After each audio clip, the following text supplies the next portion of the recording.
नमस्कार, स्वागत है आपका। मैं हूं आपके साथ सुमित गुप्ता। आप देख रहे हैं मारू राजस्थान। बुलेटिन की शुरुआत में बड़ी खबर है। दौसा में रेप, अपहरण और हत्या पर अब बवाल। किडनैप कर एक महिला से दरिंदगी की गई।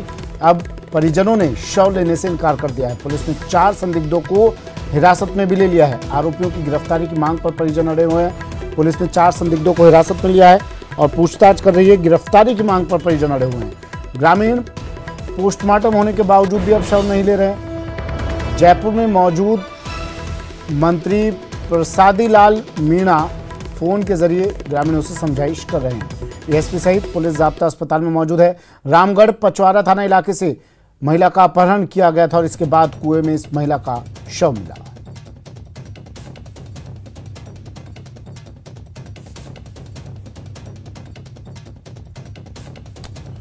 और ये तस्वीरें भी देखिए, आपको हम दिखा रहे हैं सीसीटीवी फुटेज। जब इस महिला का अपहरण किया गया, हम आपको लगातार इस खबर के बारे में अपडेट दे रहे हैं और ये सीसीटीवी फुटेज आया है। महिला यहां से गुजर रही थी, तभी एक कार में इस महिला को बैठाया गया और वहां से ये कार इस महिला को लेकर अपने साथ आगे चली जाती है। उसके बाद इस महिला का शव कुएं में मिलता है। बताया ये भी जा रहा था कि केमिकल से इस महिला के शव को जलाने की कोशिश भी की गई। आरोपियों की गिरफ्तारी की मांग पर परिजन ग्रामीण अड़े हुए हैं। 4 लोगों को हिरासत में लिया है पुलिस ने, जिनसे पूछताछ की जा रही है। इन्होंने पूछताछ में अपना जुर्म भी कबूला। ये भी बताया कि जिस गाड़ी में लेके गए, इसके बाद दूसरी गाड़ी में कुछ और लोग मिले और इन्होंने मिलकर इस वारदात को अंजाम दिया। ये तस्वीर देखिए, दौसा की ये तस्वीर है। इस जगह से महिला गुजरते हुए लाल घेरे में आपको नजर आ रही होगी। सीसीटीवी में ये तस्वीर कैद हुई। हालांकि चेहरा महिला का नहीं नजर आ रहा है, थोड़ी दूर से तस्वीरें सीसीटीवी में कैद हुई हैं। महिला यहां से जा रही है, आगे एक कार खड़ी हुई भी नजर आ रही है आपको। इसी कार में इस महिला को बैठाया गया और यहां से दूर कहीं ले जाकर वारदात को अंजाम दिया गया। 4 संदिग्ध पुलिस हिरासत में। महिला थी जो जयपुर के खातीपुरा में रहती थी, अपने जगतपुरा में, सॉरी। वहाँ से ये 10-11 बजे चली थी मोटरसाइकिल पे कोई सज्जन के साथ। वो वहाँ से बस्सी तक छोड़ा और बस्सी से बस में बैठ के अपने गांव गोपालपुरा रवाना हो गई।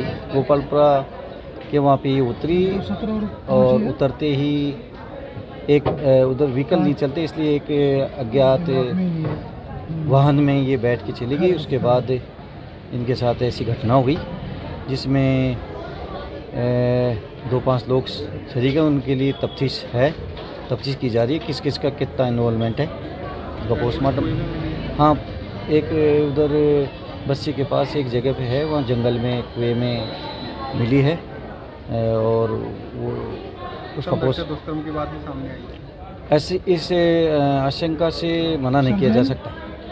हो सकता है ऐसा भी हुआ होगा, बाकी ये पोस्टमार्टम में आ जाएगा। बाकी तफ्तीश की जा रही है। आशीष मेरे सहयोगी दौसा से फोन लाइन पर जुड़ गए हैं। आशीष, पोस्टमार्टम रिपोर्ट आई, क्या अपडेट है?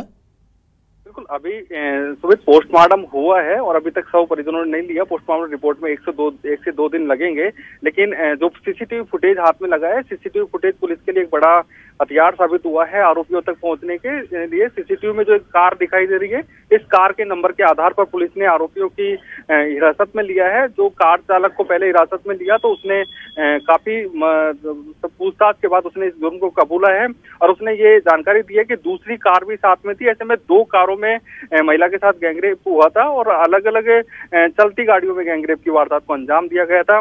और उसके बाद में इस पूरी घटनाक्रम को छिपाने के लिए इन आरोपियों ने महिला के गले में एक रुमाल से खींचकर इसको, महिला को मौत के घाट उतार दिया और उसके बाद में बस्ती इलाके में एक गांव पड़ता है, वहां पर इसको कुएं में डाल के चले गए। ये घटना परसों के दिन की है। उसके बाद में, क्योंकि 48 घंटे बीत चुके हैं, ऐसे में शव पूरी तरह बदबू आने लगी है शव से और जो केमिकल काले काले निशान शव पे नजर आ रहे हैं वो गर्मी के कारण आ रहे हैं, क्योंकि करीब 150 फीट गहराई का कुआं था। ऐसे में काफी गर्मी होने के कारण शव खराब हुआ है। ऐसे में जो डॉक्टर जिन्होंने पोस्टमार्टम किया है उनका कहना है कि जो शव जलाने की बात आ रही है वो सही नहीं है। हालांकि गैंगरेप की बात से ना तो डॉक्टर इनकार कर रहे हैं और इस महिला को जबरन इस गाड़ी में बिठाया गया था, या फिर हमने कई बार ऐसे मामले सुने हैं आशीष कि किसी बहका दिया जाता है या फिर लिफ्ट देने के बहाने से गाड़ी में बैठाया जाता है। महिला इस गाड़ी में बैठी कैसे थी? क्या परिचित थे, ये जान पहचान के थे? लिफ्ट देने का बहाना करके गाड़ी में बिठाया गया, जबरन बिठाया गया? ये जयपुर से महिला आई थी और बस्ती तक अपने परिचित से एक बाइक पर आई थी। उसके बाद में बस में बैठकर ये सोनट बस स्टैंड पर उतरी है। सोनट बस स्टैंड से जो महिला का पियर है गोपालपुरा, ये करीब 7 से 8 किलोमीटर दूर है। ग्रामीण क्षेत्रों में आवागमन के साधन नहीं है, तो महिलाएं या पुरुष कोई भी हो जो राहगीर होते हैं इसी तरह लिफ्ट लेते हैं और अपने घर तक पहुंचते हैं। तो वही प्रक्रिया के तहत ये महिला रोड पर जा रही थी पैदल, तो उन्होंने लिफ्ट मांगी या फिर जो कार चालक है उसने लिफ्ट देने का प्रलोभन दिया। दोनों में से किसी प्रकार का घटनाक्रम हुआ होगा और उसके बाद महिला इस कार में बैठ गई। क्योंकि यहाँ ग्रामीण इलाकों में एक सामान्य प्रक्रिया है, क्योंकि यहाँ पर वाहन नहीं चलते हैं, ऐसे में महिलाएं इसी तरह लिफ्ट लेकर अपने घरों तक पहुंचती हैं और इसका फायदा इन कार चालकों ने उठाया है। और इनमें से 5 लोग हैं टोटल जिन्होंने इस तरह की वारदात को अंजाम दिया है। 4 आरोपियों को पुलिस गिरफ्तार हिरासत में लिया है अभी तक, और जैसे ही कुछ ही देर में गिरफ्तार भी दिखा सकती है पुलिस। और जो चारों आरोपी। ठीक है, शुक्रिया आशीष तमाम जानकारी के लिए। और जोधपुर से बड़ी खबर आ रही है, एमडीएम अस्पताल में हादसा हो गया। ब्लड बैंक की छत भरभरा कर गिर पड़ी। हादसे में 2 कर्मचारी घायल हुए। घटना का सीसीटीवी फुटेज भी सामने है। कर्मचारियों का इलाज यहां पर अस्पताल में इलाज अब चल रहा है। बड़ी खबर, एमडीएम अस्पताल, जोधपुर का एमडीएम अस्पताल सबसे बड़ा अस्पताल, इसका अब सीसीटीवी फुटेज आया है। अस्पताल की छत ही भरभरा कर गिर पड़ी। ये देखिए, बीमार अस्पताल, ब्लड बैंक की छत भरभरा कर गिर पड़ी है। देखिए किस तरह से ये कर्मचारी यहाँ पर काम कर रहे थे, इनके ऊपर ही पूरी की पूरी छत आकर गिर पड़ी। हालांकि कोई बड़ा हादसा होने से बच गया। ये दोनों कर्मचारी बुरी तरह से जख्मी हैं, घायल हैं। इलाज इनका अस्पताल में ही किया जा रहा है। एक्सक्लूसिव तस्वीरें देखिए टीवी स्क्रीन पर। ये दोनों कर्मचारी घायल हुए। ब्लड बैंक की ये छत गिरी, मतलब अस्पताल खुद बीमार है। बरसों से बीमार चल रहा है अस्पताल। इलाज की जरूरत थी इस अस्पताल को, लेकिन इलाज समय पर नहीं मिला तो हालत ये हो गई, तबीयत बिगड़ गई अस्पताल की। चंद्रशेखर मेरे सहयोगी हमारे साथ फोन लाइन पर जुड़ गए हैं। चंद्रशेखर, अस्पताल की तबीयत खराब थी, इतने दिनों से नासाज थी, तो क्यों नहीं इसका ट्रीटमेंट जल्द से जल्द करवाया गया? जी, निश्चित तौर पर बात करें तो जोधपुर के जो मथुरादास मातृ अस्पताल है उसके कई ऐसे विंग है जिनमें कई तरह के जो है निर्माण कार्य ऐसे हैं जिनकी मरम्मत की और दुरुस्त कराने की जरूरत है, लेकिन लगातार जो है लापरवाही बरती जा रही है, जिसका नतीजा है कि आज ब्लड बैंक में काम कर रहे 2 कर्मचारियों को एक हादसे का शिकार होना पड़ा। उनके ऊपर जो ब्लड बैंक की जो छत है वो भरभरा कर गिर गई और आप देख सकते हैं वीडियो में किस तरह से उनके सीधा सर पे आकर जो पत्थर गिरे और जिसके चलते वो घायल हो गए। हालांकि इनकी जो स्थिति है वो खतरे से बाहर बताई जा रही है, चिंताजनक नहीं है, लेकिन जो हादसे के शिकार हुए कहीं न कहीं प्रशासन की लापरवाही स्पष्ट नजर आ रही है कि अस्पताल जो है समय पर जो है मरम्मत नहीं कराता, जिसके चलते आज एक जान भी जा सकती थी, लेकिन ये तो गनीमत रही कि इस हादसे में किसी की जान नहीं गई है। जी, अब ये तस्वीरें देखकर तो चंद्रशेखर डर लग रहा है कि जहाँ मरीज एडमिट होंगे, आईसीयू वार्ड होगा, वहाँ के हालात क्या होंगे? उन मरीजों में भी दहशत होगी, वो भी अब उनकी निगाहें छत पर ही टिकी होगी कि न जाने वो छत कब नीचे आ जाए। जी, ऐसे हादसे पहले भी हो चुके हैं। मथुरादास अस्पताल में कई बार जो है प्लास्टर ऑफ पेरिस की जो अलग छतें होती है वो जिसमें वार्ड में मरीजों के ऊपर गिर चुकी है। ऐसे कई ऐसे हादसे हो चुके हैं, लेकिन सबक लेने का जो है यहाँ पर दिखाई नहीं देता। इनका जो सबक लेने की प्रक्रिया जो उससे गुजरना शायद अधिकारी पसंद नहीं करते, चलते ये जो है मरम्मत समय पर नहीं कराई जाती और इस तरह के हादसे सामने आते हैं। जी, अस्पताल प्रबंधन से बात हुई होगी आपकी, क्या कह रहे हैं वो लोग? मतलब किसी बड़े हादसे का इंतजार कर रहे हैं?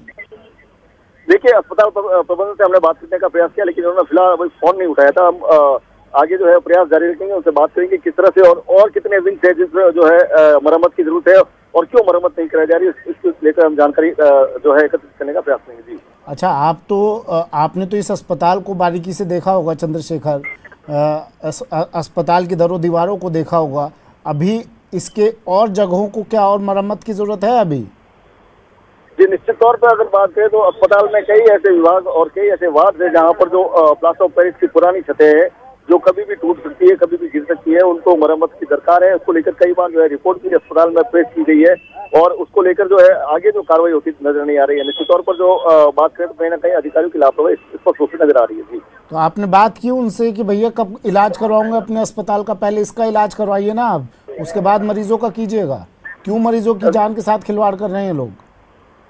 देखिए फिलहाल बात करें तो अस्पताल प्रशासन और पीडब्ल्यूडी जो है लेटर का खेल जारी है। अस्पताल प्रशासन की ओर से पीडब्ल्यूडी को कई बार पत्र लिखे गए, लेकिन फिलहाल जो है काम नहीं हुआ, जिसके चलते इस तरह के हादसे सामने आ रहे हैं। जी, एमबीएम अस्पताल के बारे में थोड़ा बताइए चंद्रशेखर, कितने मरीज यहाँ पर आते हैं, क्योंकि पता तो चले लोगों को, रोजाना कितने मरीजों की जान यहाँ पर खतरे में रहती है?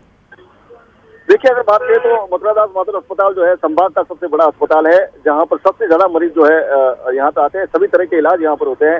संभाग भर के जितने भी जो मरीज हैं वो उनको अगर विश्वास की बात करें तो वो मथुरा दास माथुर अस्पताल के इलाज पर ही विश्वास है और यहाँ पर ही आते हैं, जिसके चलते बड़ी संख्या में यहाँ पे मरीज भर्ती रहते हैं। अलग अलग विंग्स हैं यहाँ पर और हर तरह का इलाज यहाँ पे होता है और हर तरह के इलाज के लिए वार्ड भी यहाँ पे बने हुए हैं। लेकिन वार्ड की जो खस्ता हालात है कहीं ना कहीं जो है एक खतरे की घंटी है कि यदि समय रहते अगर प्रशासन नहीं देता तो कोई मरीज इस तरह की घटना का शिकार हो सकता है। जी, ये तस्वीरें हम दिखा रहे हैं, एक्सक्लूसिव तस्वीर चंद्रशेखर, किस तरह ये दोनों कर्मचारी वहां पर काम कर रहे हैं लैब में, अचानक की छत भरभरा कर इनके ऊपर गिर पड़ती है। इनकी हालत कैसी है, अब कितनी चोट इनको आई है?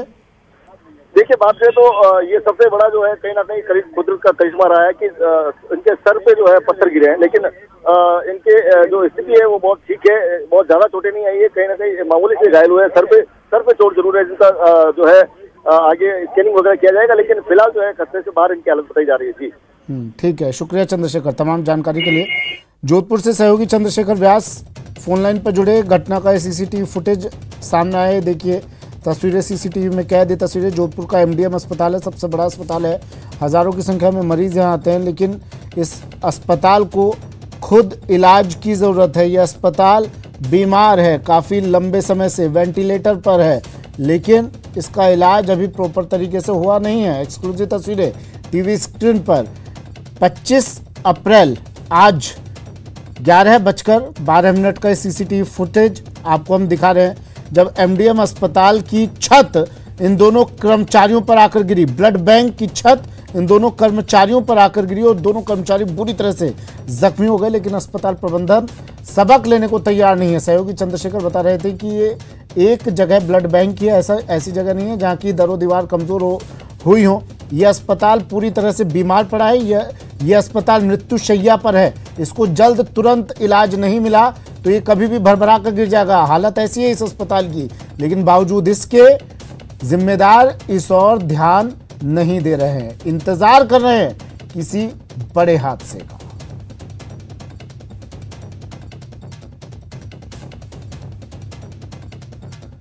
तस्वीरें जोधपुर के एमडीएम अस्पताल की।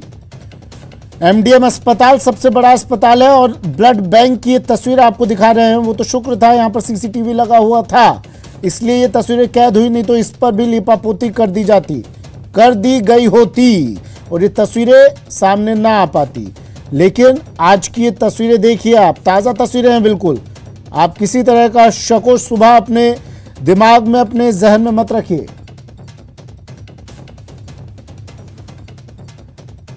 डॉक्टर विकास राजपुरोहित एमडीएम अस्पताल के अधीक्षक हैं, हमारे साथ फोन लाइन पर जुड़ गए हैं। स्वागत है डॉक्टर विकास राजपुरोहित। सवाल सर आपसे मेरा इतना, इंतजार किस चीज का हो रहा है? बजट पास नहीं हो रहा है क्या सर अस्पताल के इलाज के लिए? इंतजार किस बात का कर रहे हैं? किसी बड़े हादसे का, किसी की जान जाने का? जी अभी हमारे ब्लड बैंक में एक पुराना प्लास्टर था और सडनली डिसलॉज हो गया वहाँ से, और नीचे फॉल्स सीलिंग भी थी, नीचे फॉल्स सीलिंग थी, उसने उसको रोक के फिर वो नीचे आ गया। डबल था सीलिंग। अरे सर वो प्लास्टर आपको बता के थोड़ी ना आता, वो तो सडनली आएगा ना। इलाज पहले क्यों नहीं करवाया गया? सर वो ऐसा कोई बाहर से कोई दिख नहीं रहा था कि टूटा फूटा है, फिर भी अपने पीडब्ल्यूडी को लिखा है कि और भी कहीं हो तो पूरा इसका सर्वे कर लिया जाए ताकि इसकी कोई पुनरावृत्ति ना हो किसी भी तरह। आप समझ सकते हैं सर, डॉक्टर हैं, आप समझ सकते हैं, पेशे से चिकित्सक हैं, कितनी बड़ी लापरवाही है। इन दोनों कर्मचारियों को कुछ हो जाता तो मुंह दिखाने लायक नहीं रहते आप लोग, समझ रहे हैं ना बात को? ध्यान रखेंगे सर, बिल्कुल है ना। नहीं ध्यान, सर सुनिए तो सही, ध्यान तो रखेंगे। मेरे सहयोगी चंद्रशेखर अभी जुड़े थे मेरे साथ, वो कह रहे हैं अस्पताल की सिर्फ यही एक कोना ऐसा नहीं है, अस्पताल खून के आंसू रो रहा है, कह रहा है कि भैया मुझे इलाज दो, मुझे जरूरत है। जगह जगह ऐसी हालत है, सिर्फ ब्लड बैंक नहीं है ऐसा। और हम ये आशा करते हैं कि इस प्रकार की घटना दोबारा नहीं होगी। सर समस्या यही है ना कि किसी हादसे का होता है उसके बाद आप आशा करते हैं, उससे पहले कार्रवाई क्यों नहीं होती सर? डॉक्टर विकास सर कोई चीज खराब होकर गिरेगी उसका आप कैसे आप उसका अंदाजा नहीं लगा सकते? तो अंदाजा तो मैं बता रहा हूँ आपको यहाँ बैठकर, मैं आपको यहाँ बैठकर अंदाजा बता रहा हूँ कि अस्पताल पूरी तरह से क्षतिग्रस्त है। आपका अस्पताल आपका मृत्युशैया पर लेटा हुआ है। अस्पताल को तुरंत वेंटिलेटर की जरूरत है। मैं आपको यहाँ बैठकर बता रहा हूँ, आप वेंटिलेटर नहीं लगाते अपने अस्पताल को। सर्वे करवा के और इसकी मैं पूरी जांच कराऊंगा। ठीक है सर, शुक्रिया सर अपना वक्त हमें देने के लिए, हमारे साथ जुड़ने के लिए। डॉक्टर विकास राजपुरोहित हमारे साथ जुड़े, कह रहे हैं कि आगे से ऐसी घटना नहीं होगी, ध्यान रखा जाएगा। हम जल्द से जल्द अस्पताल का इलाज करा रहे हैं, उसे आईसीयू में भेजा जा रहा है। कोटा का बदहाल अस्पताल, एक और अस्पताल की कहानी सुनिए अब। कोटा का बदहाल अस्पताल, न्यू मेडिकल कॉलेज अस्पताल में मरीज तड़पते रहे। ये अस्पताल दर अस्पताल तस्वीरें आपको दिखाते हैं आज, और अस्पताल दर अस्पताल कहानी समझते जाइए और अपनी जिंदगी की जिम्मेदारी खुद लीजिए। मरीज तड़पते रहे यहाँ पर, क्यों? बिजली चली जाती है। अस्पताल में करीब 3 घंटे तक बिजली गुल रही। कोरोना वार्ड है, आईसीयू वार्ड है, वेंटिलेटर पर मरीजों को यहाँ पर काफ़ी मुसीबत हुई। टॉर्च जलाकर मरीजों का इलाज यहाँ किया गया। ये तस्वीर देखिए, टॉर्च की रोशनी में इलाज हो रहा है। 21वीं सदी का अस्पताल है। आप इसे मत सोचिएगा कि त्रेता युग में कहीं आप पहुँच गए हैं। ये कलयुग का ही अस्पताल है, 21वीं सदी का अस्पताल है। और 21वीं सदी में आप ऐसी तस्वीरें, आप सौभाग्यशाली हैं जो आपको दिखाई दे रही हैं। टॉर्च की रोशनी में ये इलाज किया जा रहा है। आप देखिए, आपको ये तस्वीरें नसीब नहीं होंगी। आज आप देखिए न्यूज़ 18 राजस्थान पर, कोटा का ये अस्पताल है, एक और बीमार अस्पताल है। 3 घंटे बिजली यहाँ गुल रहती है और चिकित्सक अपनी सफाई पेश करते हैं कि बिजली गुलती तो हम क्या कर सकते हैं। टॉर्च जलाई परिजनों ने, क्योंकि अस्पताल के पास शायद टॉर्च भी नहीं थी। हो सकता है तो मोमबत्ती में ही ये इलाज किया जाता है। फिर उसके बाद टॉर्च की रोशनी में ही मरीज को सीपीआर दी गई। न्यूज़ 18 इन तस्वीरों के आने के बाद सवाल पूछ रहा है, बिजली कटने पर विकल्प का इंतजाम क्या था, जो इन अस्पतालों के पास अमूमन होता नहीं है विकल्प, क्योंकि सारे विकल्प यहाँ के डॉक्टर्स, यहाँ का प्रबंधन अपने घरों पर रख लेता है ले जाकर। अगर फॉल्ट था तो उसे ठीक करने में 3 घंटे क्यों लगे? सवाल अस्पताल प्रबंधन से एक और सवाल, ऐसी हालत में मरीजों की जान का जिम्मा किसका? वो तो मरीजों का खुद का है जान का जिम्मा, क्योंकि अस्पताल प्रबंधन सिर्फ सफाई पेश करता है। बिजली कटने पर विकल्प का इंतजाम तो होता नहीं है इन लोगों के पास। हमने फोनों पर बात भी की थी इन लोगों से, तो इन्होंने सफाई पेश की। आईसीयू और इमरजेंसी के लिए बैकअप सप्लाई कहाँ थी? नहीं थी इनके पास बैकअप सप्लाई। अगर फॉल्ट था तो ठीक करने में उसे 3 घंटे आखिर क्यों लगे? तो ये सवाल न्यूज़ 18 पूछ रहा है, जिसका जवाब इस अस्पताल के पास नहीं होगा, इस अस्पताल प्रबंधन के पास नहीं होगा, क्योंकि डॉक्टर्स आजकल प्राइवेट प्रैक्टिस करने में ज़्यादा व्यस्त रहते हैं। उन्हें मरीजों से कोई सरोकार नहीं होता है, कोई वास्ता नहीं होता है, और उसी की बानगी दिखाता कोटा का यह अस्पताल। मरीज बेचारे खुद ही टॉर्च लेकर आए, टॉर्च जलाई, रिक्वेस्ट की डॉक्टर से कि साहब मरीज हमारा दम तोड़ देगा, देखिए इसे। तो टॉर्च की रोशनी में ही मरीज का इलाज किया गया। ये 21वीं सदी के अस्पतालों की तस्वीर, कहीं प्लास्टर गिर रहा है, कहीं छत गिर रही है, मरीज घायल हो रहे हैं, कर्मचारी घायल हो रहे हैं, तो कहीं लाइट नहीं है अस्पताल में। कोरोना काल में तो हमने ना जाने ऐसी कितनी तस्वीरें देखी थी, ऑक्सीजन नहीं थी, मरीज मर गए थे। और आज जब ऐसी उस वक्त दलील दी गई थी कि मरीजों की संख्या बहुत ज़्यादा है, तो इस वजह से थोड़ी बहुत दिक्कतें आ रही हैं। लेकिन आज क्यों ये अस्पतालों की व्यवस्था पटरी से उतरी हुई है, क्यों व्यवस्थाएं बेपटरी हुई हैं? सवाल यही, न्यूज़ 18 के सवाल, अस्पताल प्रबंधन के पास कोई जवाब नहीं।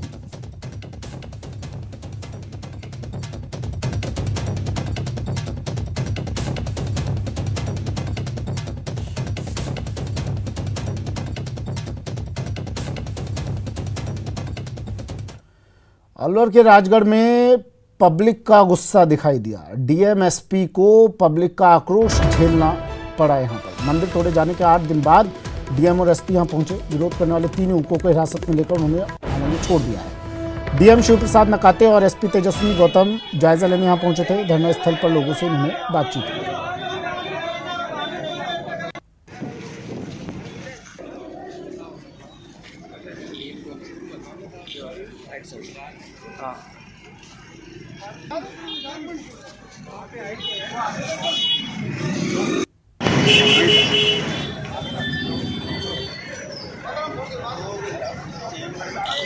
चलिए आपको एक बार फिर से बता देता हूँ इस खबर के बारे में, क्योंकि ज़िम्मेदारों से बात करने की हम कोशिश कर रहे हैं, थोड़ी देर हो जाती है। राजेंद्र मेरे सहयोगी हमारे साथ फ़ोन लाइन पर जुड़ गए हैं। राजेंद्र, डीएम और एसपी यहाँ पहुँचे, पब्लिक का गुस्सा सामना करना पड़ा, क्या मामला?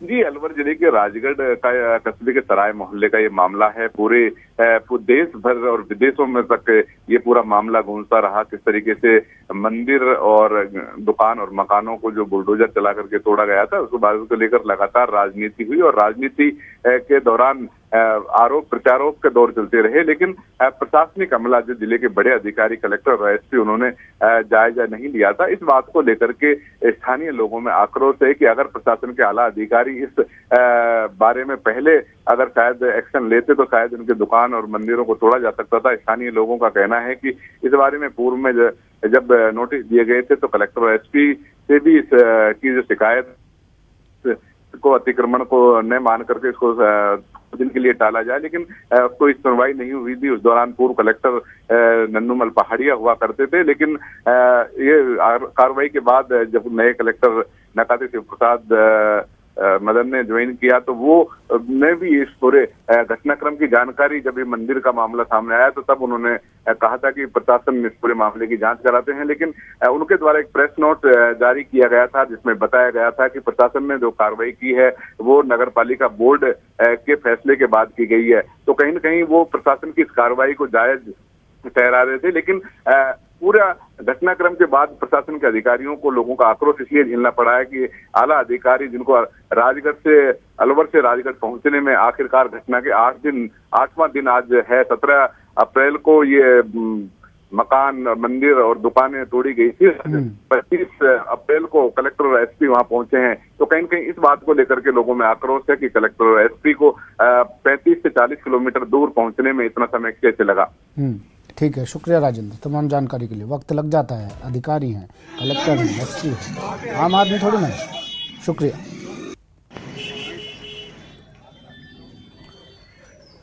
वक्त एक ब्रेक का है। ब्रेक के बाद हक के लिए हल्ला बोल की